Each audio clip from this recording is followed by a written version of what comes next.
멀지 않은 미래 번화한 도시 모스크바에서 올레그와 알리오나는 데이트를 하고 올렉은 자신이 2주간의 휴가를 즐기는 군인임을 밝힌다. 데이트는 성공하여 함께 밤을 보내게 됩니다. 동시에 파리에서는 비행기가 착륙 직전에 갑자기 모든 조명이 꺼지고 모든 승객이 의식을 잃습니다.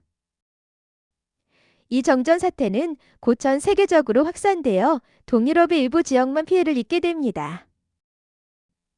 의학 알라나는 비행 중에 모스크바 상공을 맴돌던 드론이 얼어붙는 것을 목격하고 상황을 조사하기 위해 호텔 로비로 달려갑니다. 건물 전체의 거주자들이 그곳에 모여 뉴스를 시청합니다.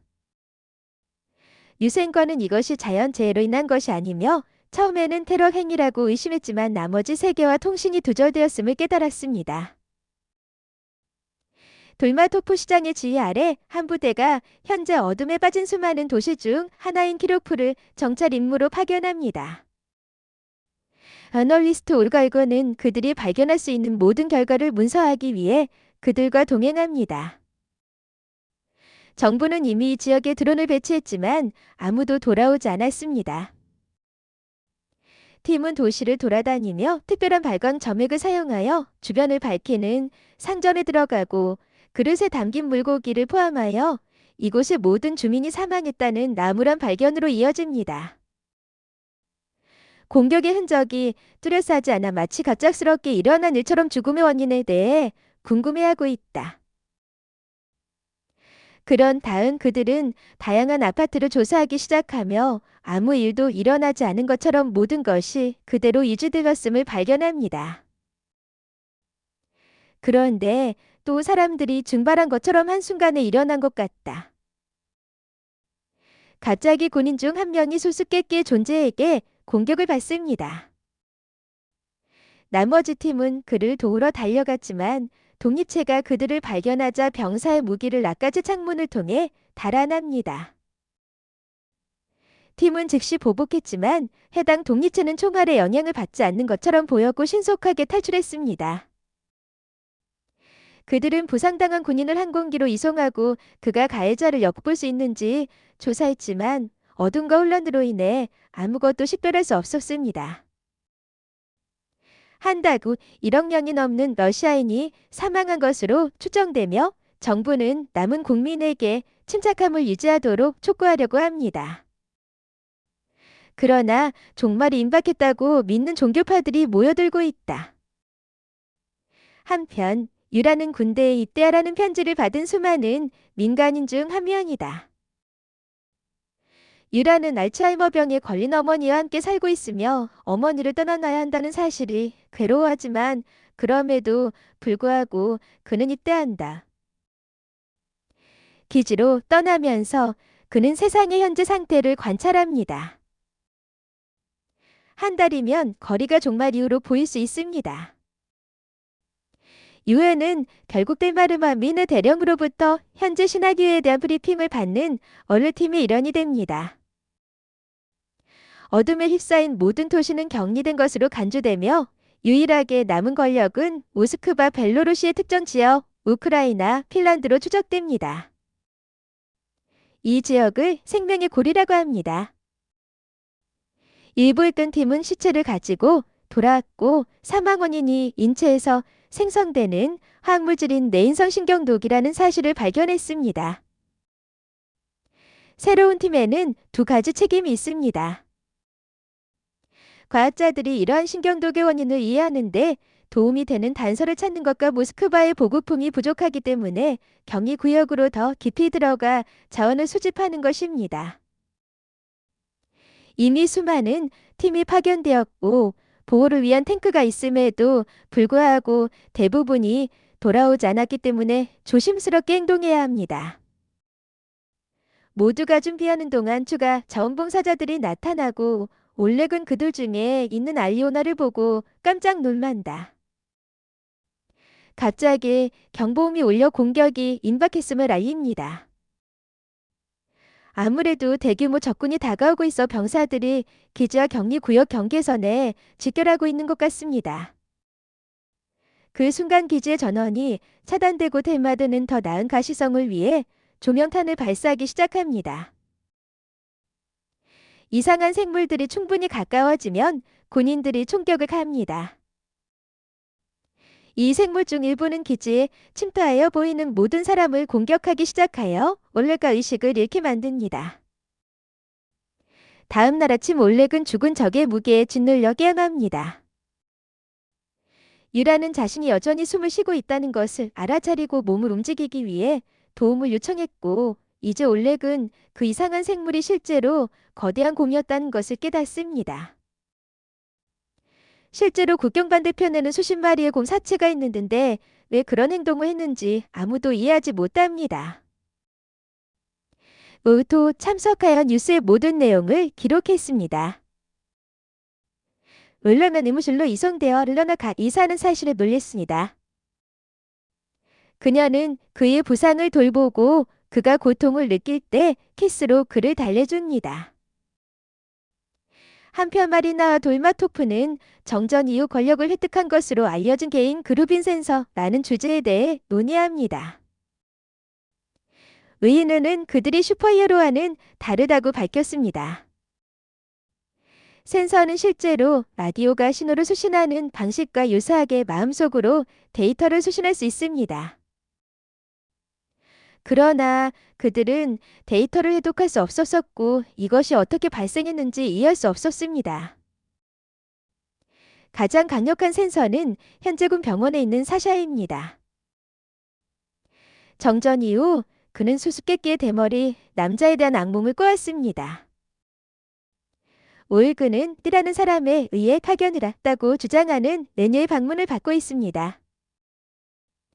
그는 첫 번째 파도가 모든 전자제품을 제거하고 두 번째 파도가 모든 생명체의 전멸을 시작했으며 세 번째 파도가 격리지역의 모든 생존자에게 영향을 미치고 공격을 받는다고 설명합니다. 수백만 달러에 달하는 그들의 자율성은 상실되었지만 아직 멈출 시간이 있습니다. 시은은 이에 참여하기를 원하지 않고 보안을 요청하지만 군대는 레너를 발견하고 의사에게 시가 산물을 보고 있다고 알릴 수 없었습니다. 나머지 병사들은 임무를 준비합니다. 유라는 카메라에 질문을 던지는 올가와 함께 여행을 떠난다. 유라는 인생의 목적을 부여했기 때문에 현재 상황에 개의치 않으며 택시 운전사가 되는 것보다 더 낫다고 고백합니다.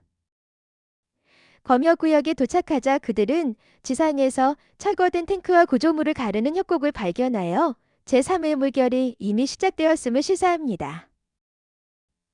이 황폐화를 담은 영상은 남은 인구를 공황 상태에 빠뜨리고 폭동을 일으키며 도시를 휩쓸고 있는 범죄일의 급증을 초래합니다. 정부는 문제를 해결하겠다고 확신하지만 시민들은 지도자들이 뭔가를 숨기고 있다고 의심합니다. 군인들은 더 많은 영토를 커버하기 위해 팀으로 나뉩니다. 7팀의 유라와 올가는 숲을 가로지르며 장난기 가득한 긴장감을 형성한다. 회복된 올렉이 도착하면 그는 작은 마을을 조사하는 그룹사에 합류합니다.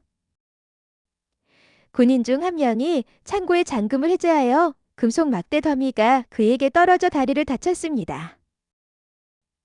팀은 의사가 도착할 때까지 집에서 쉬기로 결정합니다.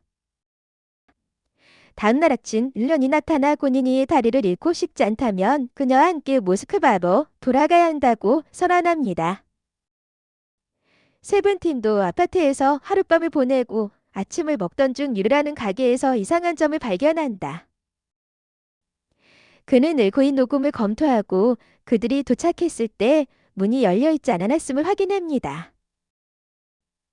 유라와 병사들은 가게에 들어가 누군가의 흔적을 발견하고 함정을 설치하기로 결정한다. 그런 다음 그들은 아파트로 돌아가 함정이 활성화될 때까지 기다립니다. 이는 해질녘까지 발생하지 않습니다. 모두가 떠날 준비를 하지만 유라는 올가에게 집안에 머물 것을 요청하고 그들이 돌아오지 않으면 조명탄을 사용하여 도움을 청하라는 신호를 보내라고 지시합니다. 올해는 결국 유물을 무시하고 모든 것을 문서화하기 위해 팀을 따릅니다. 가게 안에서 그들은 함정에 의해 부상을 입은 10대를 발견합니다. 그들은 그를 아파트로 데려와 그를 도우려고 시도하지만 소녀는 칼을 바깥채 군인을 살해하는 방식으로 대응합니다. 다른 사람들은 즉시 그를 총살해 대응합니다. 한편 사샤는 병원 옥상에서 신선한 공기를 마시러 갔다가 갑자기 이드에게 놀랐습니다. 이드가 제냐에게 알려준 남자입니다. 내년은 정신적 연결에 불과했습니다. 실제로 예난 참석하여 신의 도움을 구합니다. 그에게 자신의 이해를 설득하기 위해 그는 자신을 드러내며 인간이 아닌 얼굴을 드러냅니다. 그때 마리나가 군인들과 함께 도착한다. 이들은 이드에게 총을 겨누지만 갑자기 모두 마리나를 노른다. 이드는 자신의 심령 능력을 활용하여 군인들이 그를 인으로 인식하도록 만들었으므로 그녀는 아무것도 또 시도해서는 안 된다고 밝혔습니다. 그는 또한 마리나에게 충성을 맹세하고 인류를 전멸시키려는 의도로 그와 같은 수백만 명의 사람들이 곧 도착할 것이라고 경고합니다. 마리나가 자신의 정체에 대해 멀었을 때 이디나는 인간이 그를 신으로 여길 것이라고 말했습니다. 마리나는 신문을 위해 이들을 사무실로 안내합니다. 나는 달의 바다 위에 있을 때 방사선 조사 과정을 시작할 예정이었다고 설명했지만 그는 실수했습니다. 달이 유럽의 이 부분을 보호하고 있었기 때문에 방사선으로부터 보호되었습니다. 그렇게 생명의 순환이 이루어졌고 격리 구역 안에 있는 모든 사람은 공격할 준비가 되어 있는 생각 없는 드론에 불과합니다. 이디의 종족은 자신의 별이 거의 끝나가고 있기 때문에 지구가 필요하며 태양이 거주할 수 있는 새로운 장소를 원합니다.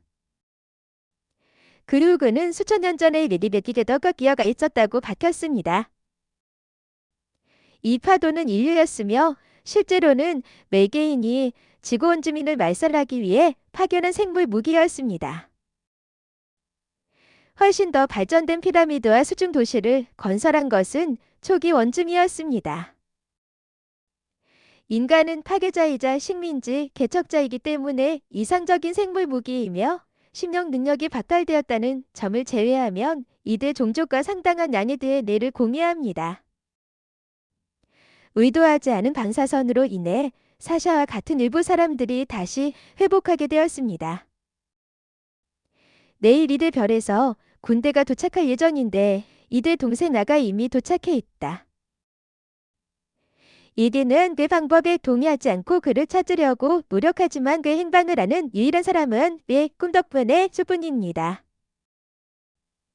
그 사이 모든 팀은 마인드 컨트롤을 받는 인간들에게 갑작스럽게 공격을 단한다.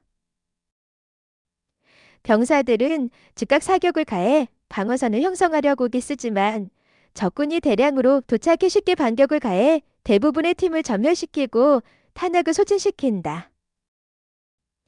은신처 아파트가 폭발하자 유엔은 그에게 조명탄을 발사하라고 지시하지만 대부분의 팀은 똑같이 하고 있으며 모든 사람을 지원할 자원이 충분하지 않습니다.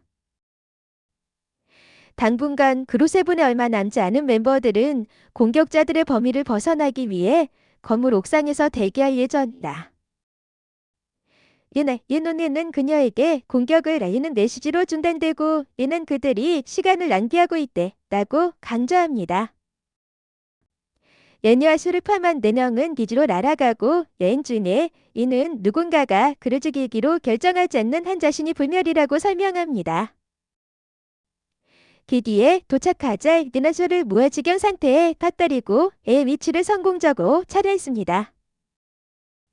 키로프겔의 초고층 건물에 위치해 있습니다. 이들은 지체 없이 남은 병력을 동원하고 싶어 하지만 돌마토프는 이들을 보고 자신을 믿을지 확신이 서지 않는다. 바로 그때 한 군인이 모스크바도 공격을 받고 있다고 보고했습니다. 이너는 네가 유일한 생존 기회임을 강조하여 뜰마들을 설득합니다.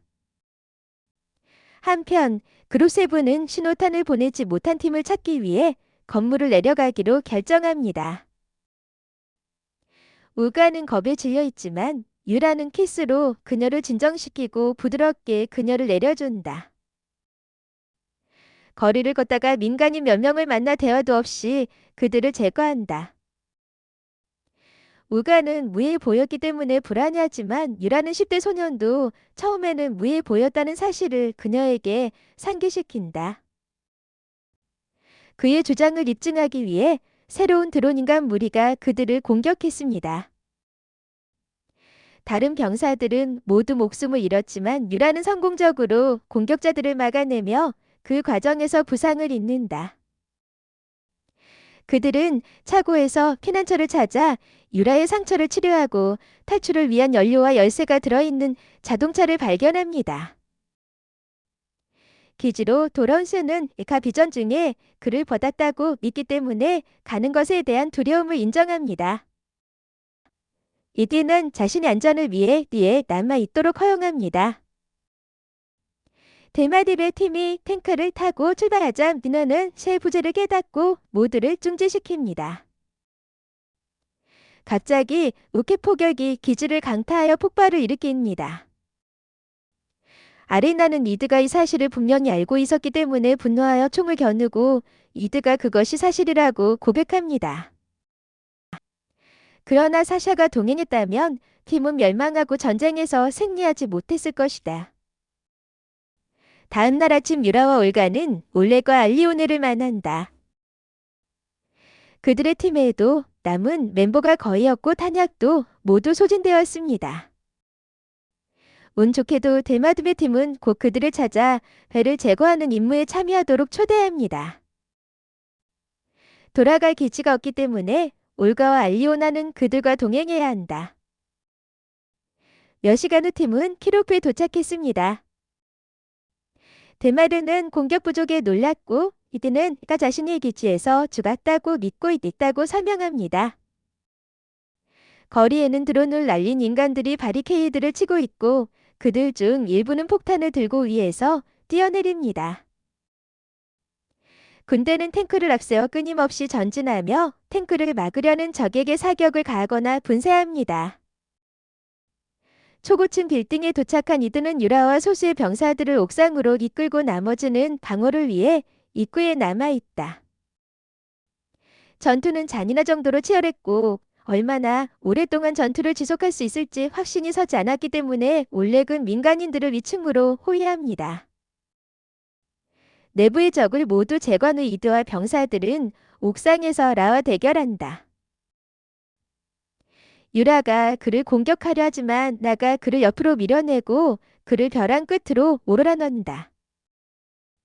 이디는 다음으로 이하 대결하고 그들의 전투는 상당히 균형 잡혀 있지만 유라가 다시 상승하고 엄청난 폭발이 거리를 울려 퍼지면서 에이지를 분산시키고 이에게 그를 직접 공격하여 A의 몸에서 짠쥐를 추출할 수 있는 기회를 제공합니다.